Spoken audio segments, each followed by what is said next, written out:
Korte Supremang kumampi kay Pangalawang Pangulo Inday Sara Duterte sa kasong isinampa laban kay Pangulong Kuting Jr. Ilang literadong general ang tumindig at nagbigay ng malakas na testimonyal laban sa administrasyon na nagdulot ng mas matinding kontrobersya sa politika ng bansa. Ayon sa inilabas na desisyon ng Korte Suprema, may matibay na batayan ang paghahabla ni VP Sara laban kay Kuting na naglalaman ng mga aligasyon ng katiwalian at maling paggamit ng kapangyarihan. Sa kasagsagan ng pagdinig, lumutang ang mga testimonya mula sa ilang literadong general na nagdidiin sa umano'y irregularidad sa mga proyekto ng gobyerno. Ayon sa kanilang kasalaysay, may direktang partisipasyon ng Pangulo sa ilang kahinahinlalang transaksyon na nagdudulot ng malaking pinsala sa kabandang bayan. Habang patuloy ang paglilitis, tumindi ang tensyon sa pagitan ng mga pangunahing opisyal ng gobyerno.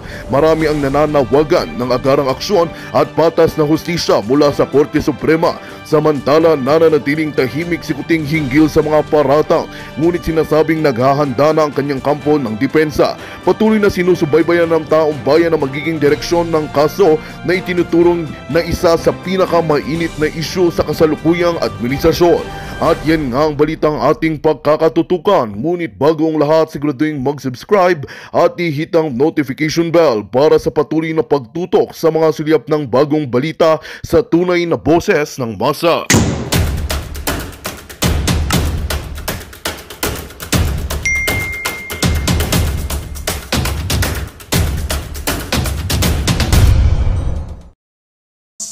Mentioned a while ago, Sections 9 and 10 stem from an IMO resolution and an UNCLOS provision. To be specific, Article 53, Section 9 of UNCLOS states that, and I quote, "In designating or substituting sea lanes or prescribing or substituting traffic separation schemes, an archipelagic state," it now refers to the Philippines, shall refer proposals to the competent international organization with a view to their adoption. Now we're now referring to IMO. So IMO in 1998 issued IMO Resolution number 7169, which states, and I quote, under paragraph 3.4, "Following a proposal to the IMO by an archipelagic state, Philippines, other states may request that the archipelagic state propose additional sea lanes to include other normal passage routes used as routes for international navigation or overflight through or over archipelagic waters as required by UNCLOS," unquote. So this is a contingency measure, part of the IMO process. So if I may reiterate again, I underscore, other states may request. Ang ibig sabihin po, yung pag nag-usap na sa UNCLOS, sa IMO, merong ibang states na pwedeng mag-request, dagdagan nyo naman yung archipelagic sea lanes nyo. Bakit tatatlo lang yan? That's Section 9. Section 10 now refers to substitution of archipelagic sea lanes. Perhaps the concern of the good gentleman is that we are now allowing the President, by virtue of a delegated authority in the interest of national security, among others, to substitute the three. Meron pong mga requirements po yon sa Section 8. Sa Section 8 po natin, maliwanag po yung mga requirements, national security, when it comes to an emergency, etc., etc. So maliwanag po yun. But, Mr. President, safety of navigation, presence of a particularly sensitive area, nakikita ko po rito yung Tubataha Reef, protection of fishing grounds, etc., etc. But if you read Section 9, nakalagay po dun sa Section 9, yung designation, it also flows from Article 53 of UNCLOS. Article 53 of UNCLOS. And Article 53, paragraph 9 of UNCLOS states that in designating or substituting sea lanes or prescribing or substituting traffic separation schemes, an archipelagic state, meaning to say the Philippines, shall refer to the proposals to the competent international organization with a view to their adoption. So because of this, also in 1998, IMO issued a resolution, 7169, and I quote, Mr. President, 7169, following a proposal to the IMO,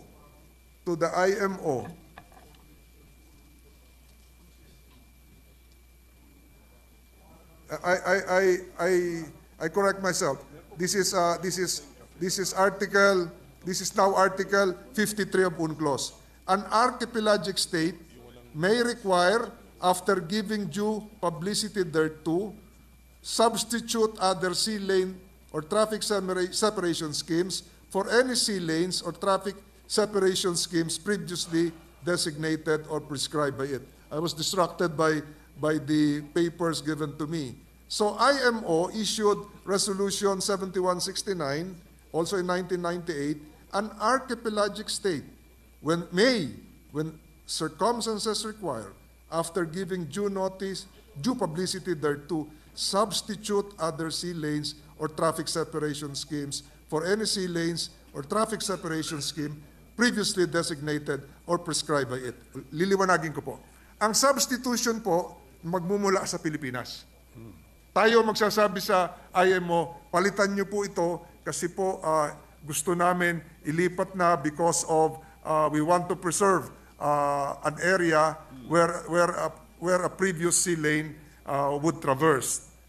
Yun po yung substitution. Yung addition would not come from us. It would come from other countries. It would come from other states, Mr. President. So yun po yung pagkakaiba nito. Si substitution sa atin, tayo na yung nagre-request. Si addition, ang nagre-request yung other states. Mr. President, Section 9 dito. when we look at this, when we read Section 9 and Section 10 together, we now implicate the foreign policy power of the Chief Executive.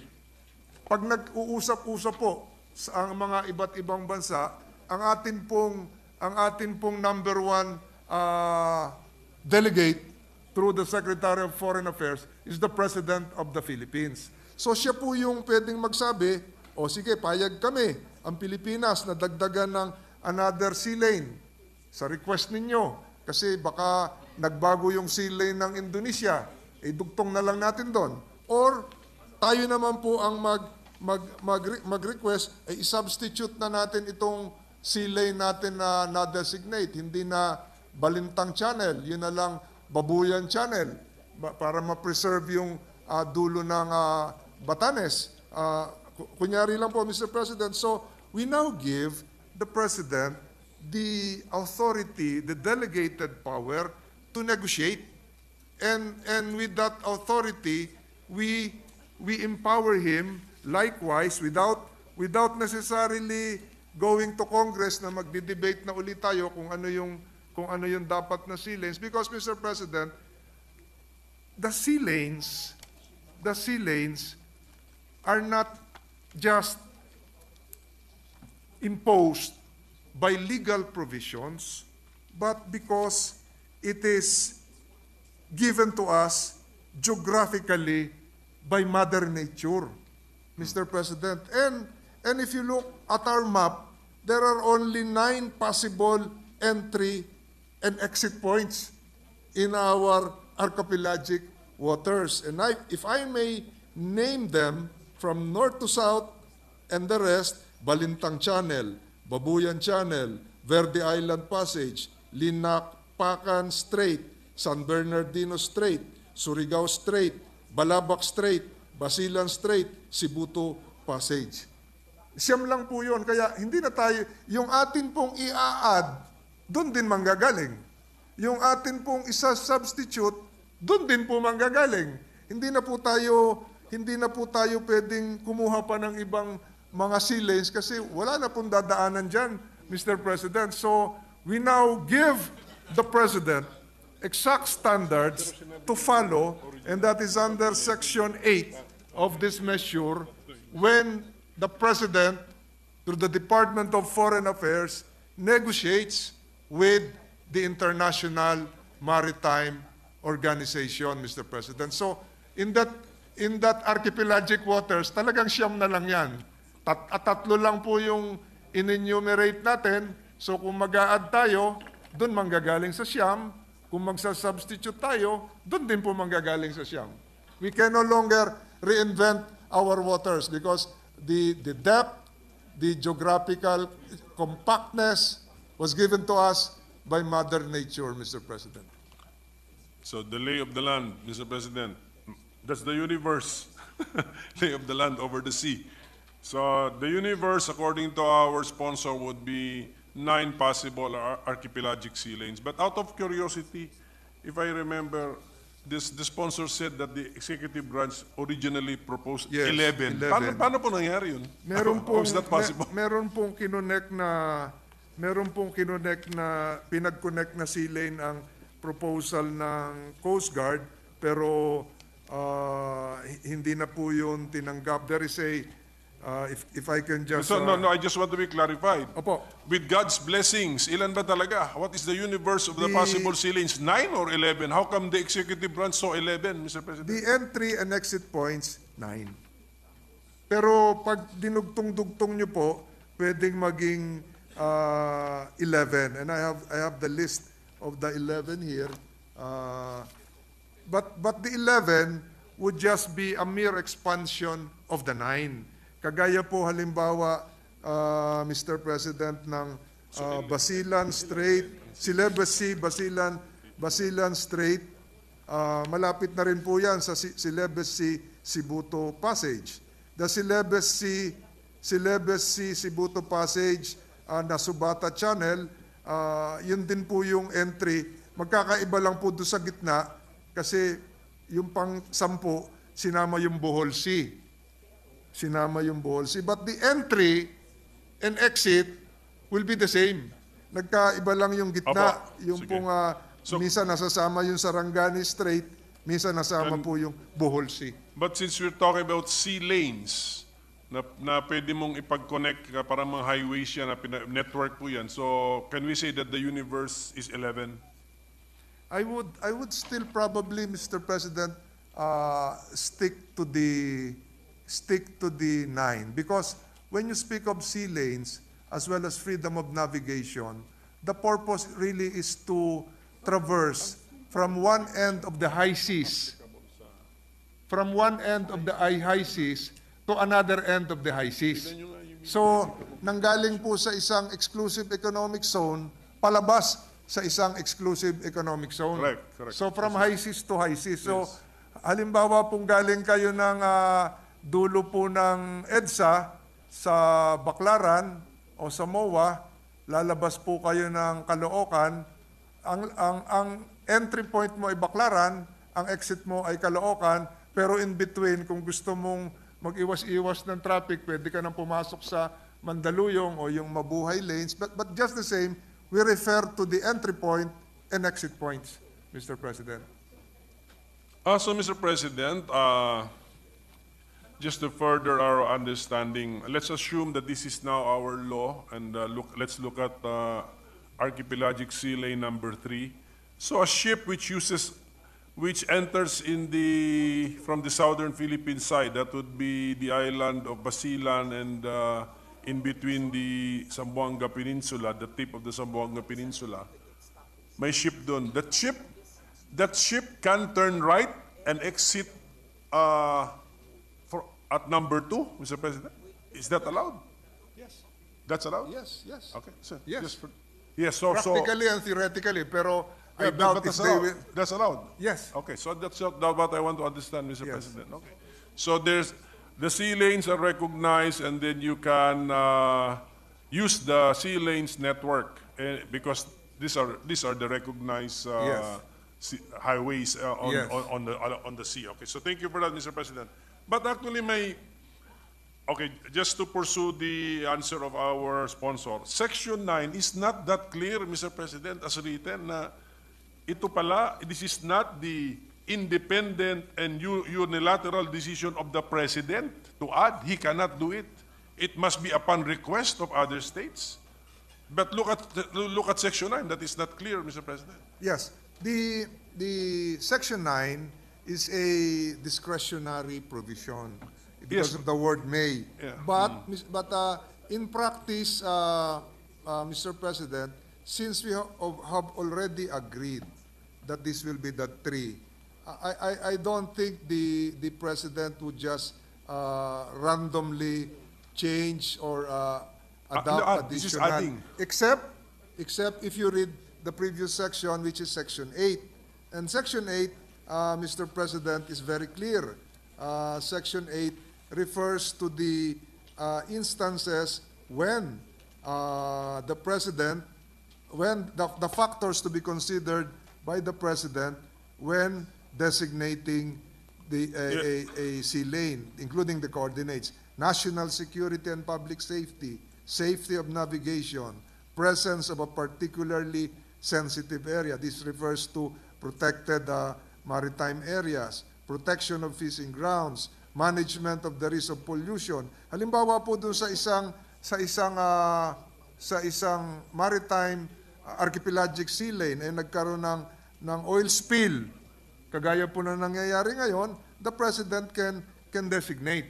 Ito po yung mga emergency. So, suitability for continuous, expeditious, unobstructed transit. Kung may sumadsad pong barko doon, edi mag-substitute muna. Non-duplication of routes of similar convenience. Ito po, nakita nyo sa letter G, between the same entry and exit points. So, mahalaga po yung exit and exit points. And F, suitability for expeditious, continuous, unobstructed transit from one part of ECC to another part of ECC, etc., etc. Well, Mr. President, I will use the figure of our sponsor that there can only be 9 possible archipelagic sea lanes, given our how our archipelago has been designed by God, no? So total of 9 lang po ang universe here. So yung additional and substitute sea lanes na i-delegate natin sa presidente can only be taken from those 9. I totally agree, Mr. Agree. President. Okay, so, thank you for that, Mr. President. Pero yung pag-add ng presidente, yung substitute, Mr. President, naintindihan ko yun. Pero pa yung pag-add ng presidente rin, it's his as we are delegating it to him, it's his unilateral power. No, he needs no clearance or approval from the IMO. It will be, again, Mr. President, it will be referred to the International Maritime Organization. Okay, sige. I understand because itong original na tatlo nga will be referred to the IMO. So, but we are giving the power to the President to add or substitute subject to the same procedure.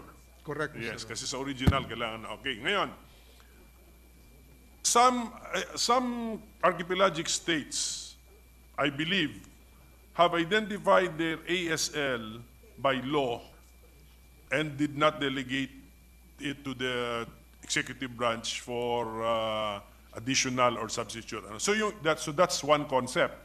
We're following another concept that we are designating originally 3 ASLs by law, but we are delegating power to the President to add and then substitute, and then there are paragraphs A to G of Section 8 as the parang parameters or the standards. Hindi po itong decision of the Republic of the Philippines to empower the President to add or substitute, that concept is not real. Magandang balita ang hatid namin sa inyo ngayong araw. Sa pagtatapos ng aming balitaan, nagbigay kami ng mga mahalagang impormasyon. Maraming salamat sa pagtutok at pagsuporta sa aming programa. Huwag kalimutang manatili sa mga susunod na araw para sa mga bagong balita at mga kwento na dapat nating abangan. Mula sa Boses ng Masa, magandang araw Pilipinas!